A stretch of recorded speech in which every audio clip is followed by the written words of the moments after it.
राधे राधे सभी को। स्वागत है आपका हमारे चैनल जिसका नाम है प्रभु की लीला। अपने इस चैनल में हम प्रभु की बचपन में और बचपन के बीच की बात भी ये जो उनकी लीलाएं हैं उनको अपने व्यूअर्स को सुनाने का प्रयास करते हैं ताकि वो भी उनको सुन सकें और उसका आनंद ले सकें।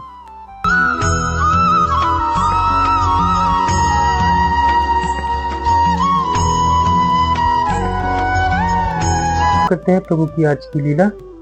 तो इस बार की बात है, होता क्या है, एक बहुत ही महान संत हुआ करते थे। नाम तो उनका भी हमें ऐसा ज्ञात नहीं है। बड़े तेजस्वी, बड़े विद्वान वो गुरु हुआ करते थे। तो एक बार वो अपनी कुटिया में बैठे हुए थे। कुटिया में बैठे बैठे उनको एक अनुभूति होती है कि उनको अपनी कुटिया को छोड़ करके किसी और जगह पे जा करके थोड़ा और पुण्य कमाना चाहिए और जो उनके पास अर्जित पुण्य है वो दूसरों को उसका ज्ञान देना चाहिए। मगर उन्होंने सोचा कि अगर मैं ये कुटिया छोड़ करके चला जाऊंगा, मैं इस कुटिया का ध्यान कौन रखेगा। वैसे तो उनके पास रहने के लिए सिर्फ एक वो कुटिया थी और उस कुटिया के अंदर उनके पास ऐसा कुछ संयोजित धन या फिर कुछ ऐसा नहीं था जो जिसका उनको लालच हो। बस कहने को उनके पास क्या था, केवल एक भगवत गीता थी। उन्होंने सोचा कि इस भगवत गीता का मेरे बाद ख्याल कौन रखेगा। तो वो इतना सब कुछ सोच ही रहे थे, अचानक उनके कुटिया के दरवाजे पर एक सन्यासी बाबा आते हैं। उस सन्यासी बाबा ने उनसे कुछ खाने के लिए मांगा। तो उन साधु ने कहा कि मेरे पास खाने के लिए तो कुछ ऐसा देने के लिए नहीं है, तो लेकिन हाँ, अगर तुम चाहो तो एक काम कर सकते हो कि तुम मेरी इस कुटिया में रह सकते हो। तो उस सन्यासी ने बोला कि मैं इस कुटिया में रहूंगा तो आप कहाँ पे रहेंगे। उन्होंने बोला कि नहीं, मैं अपना कुछ और पुण्य अर्जित करने और अपना पुण्य दूसरों को देने के लिए, सिखाने के लिए कुछ समय के लिए बाहर जा रहा हूँ। तब तक तो मेरी इस कुटिया में रह करके अपना जो भी कुछ पालन पोषण है, जो भी कुछ मैं भिक्षा मांगने का काम करना है वो करके अपना तुम पालन पोषण कर सकते हो। लेकिन हाँ, बस तुम्हें इस बात का ध्यान रखना होगा कि मेरे पास रहने के लिए ये कुटिया है और धन संपत्ति के मामले में केवल एक ये भगवत गीता है। तो तुम्हें इस कुटिया का ध्यान रखना होगा, तुम्हें सिर्फ इस भगवत गीता का ध्यान रखना होगा। तो वो जो दूसरा सन्यासी था उसको ये बात सही लगी। उसने बोला ठीक है, मैं ऐसा कर लेता हूँ और जब आप आएंगे मैं आपकी कुटिया और आपका जो ये भगवत गीता है मैं वो आपको दे दूंगा। तब तक मैं इसका ध्यान रखूंगा और रोज इसकी पूजा पाठ किया करूंगा। तो महात्मा ने उनको विदा किया और वो वहाँ से चले गए। तो वो जो दूसरा सन्यासी था वो रोज अपना सुबह उठता, उसकी पूजा पाठ करता और अपना भिक्षा मांगता, अपना पालन पोषण कर रहा था। एक दिन रात को जब वो सो रहा था, उसको अचानक क्या दिखाई दिया कि जो वो गीता है, जो भगवत गीता है हमारी, उसको कोई चूहा कुतर रहा था। तो जैसे ही चूहा कुतर रहा था उसको देख करके वो बड़े आश्चर्यचकित हो गए कि अरे महाराज जी, मेरे भरोसे ये गीता छोड़ के गए हैं, ये जो चूहा है इसको कुतर रहा है, जब वापस आएंगे तो उनको क्या बोलूंगा, क्या दूंगा उनको मैं। तो वो बैठे हुए सोच ही रहे थे कि अब क्या करूं क्या करूं, कुछ समझ में नहीं आ रहा था। उस समय तो जैसे तैसे चूहे को भगा दिया। लेकिन जब सुबह हुई तो वो परेशान थे। जब वो गांव की तरफ गए तो उन्होंने पूछा कि चलो, सोचा कि गांव वाले जो पूछते हैं कि भैया इनका क्या विचार है, क्या कहते हैं। तो उन्हें गांव वाले से पूछा कि जो यहाँ महाराज जी कहते थे वो मुझको मेरे भरोसे पे कुटिया वो भगवत गीता छोड़ के गए हैं, लेकिन कल रात वो चूहा उस भगवत गीता को काट रहा था। अब मैं ये परेशान हूँ कि जब उनको क्या वापस करूंगा। तो उन गाँव वाले ने उसको सुझाव दिया कि भैया एक काम करो, अपने घर में एक बिल्ली पाल लो। जब बिल्ली पालोगे तो उस बिल्ली के डर से वो चूहा भी नहीं आएगा। तो उन्होंने लगा कि सुझाव तो ठीक है। उन्होंने एक बिल्ली कहीं से लेकर के आए, वो बिल्ली उन्होंने पाल ली। अब बिल्ली के डर से वो चूहा तो कुछ समय बाद उन्होंने देखा कि आना बंद हो गया। तो जो गीता थी वो सुरक्षित थी अब। मगर अब बिल्ली पाली है तो उसका भी खाना पीना उनको देखना पड़ेगा।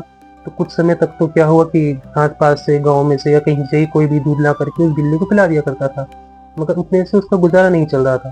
धीरे धीरे देखते देखते क्या हुआ कि वो बिल्ली भी कमजोर होने लगी। महाराज जी को उसकी भी चिंता हो गई कि भैया ये बिल्ली तो कमजोर हो रही है, तो मैं कहीं ऐसा ना हो कि ये मर जाए, तो इसका तो कुछ मुझे करना पड़ेगा। तो वो फिर से गांव वाले के पास गए। भैया जो बिल्ली लेकर के आया था, जितना भी उसको दूध मिल रहा है, खाना पीना मिल रहा है, उससे उसका पालन पोषण नहीं हो पा रहा है, तो वो तो कमजोर हो गई है, मुझको बताइए मुझे क्या करना चाहिए। तो गाँव वालों ने फिर उसको सुझाव दिया कि एक काम करो, एक गाय पाल लो।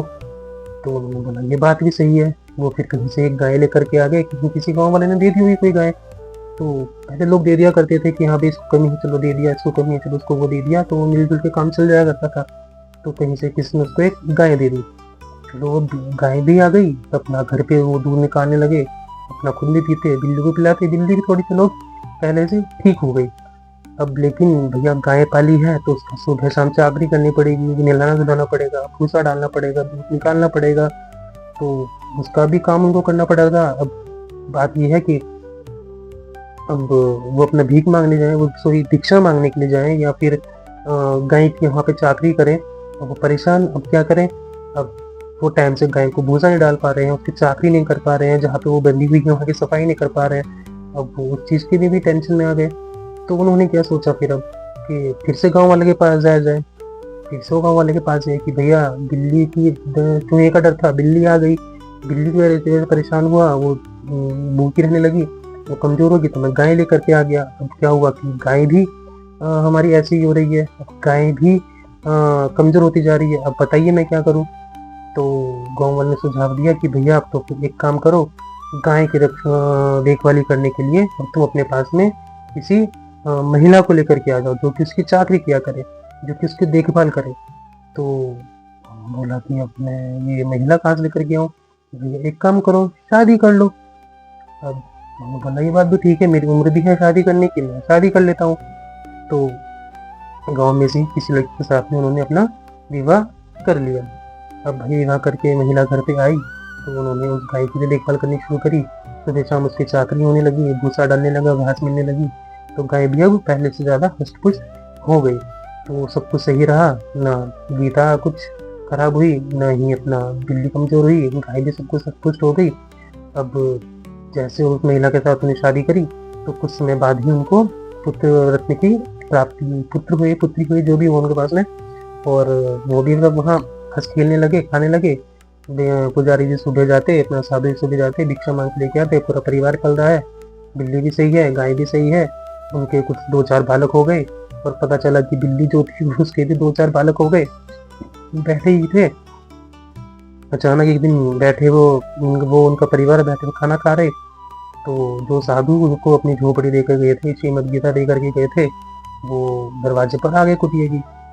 अब आकर के वो क्या देखते हैं कि भैया मैं तो इतना सब कुछ देकर के गया नहीं था, मेरे पास तो केवल एक कुटिया थी या फिर एक मेरी गीता थी।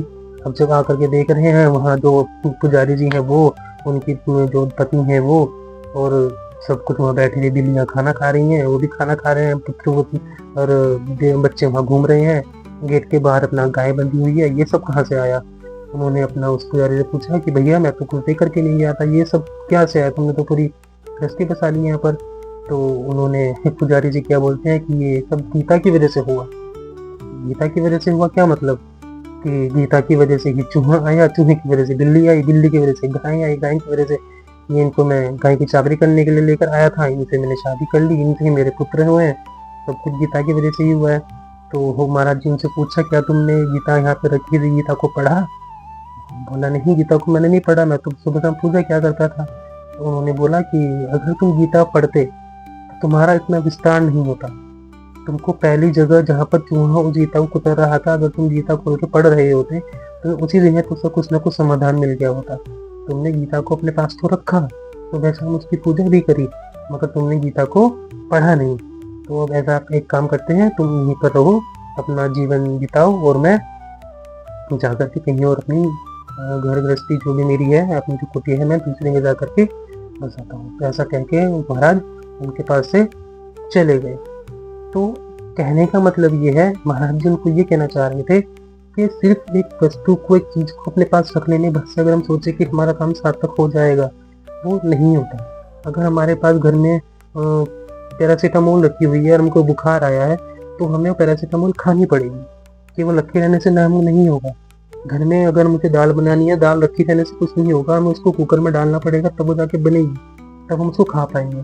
तो चीज़ें केवल अपने पास में रख लेने भर से कुछ नहीं होगा, उसको हमको अपने अंदर लेना भी पड़ेगा, हमें उसको समाहित भी करना पड़ेगा।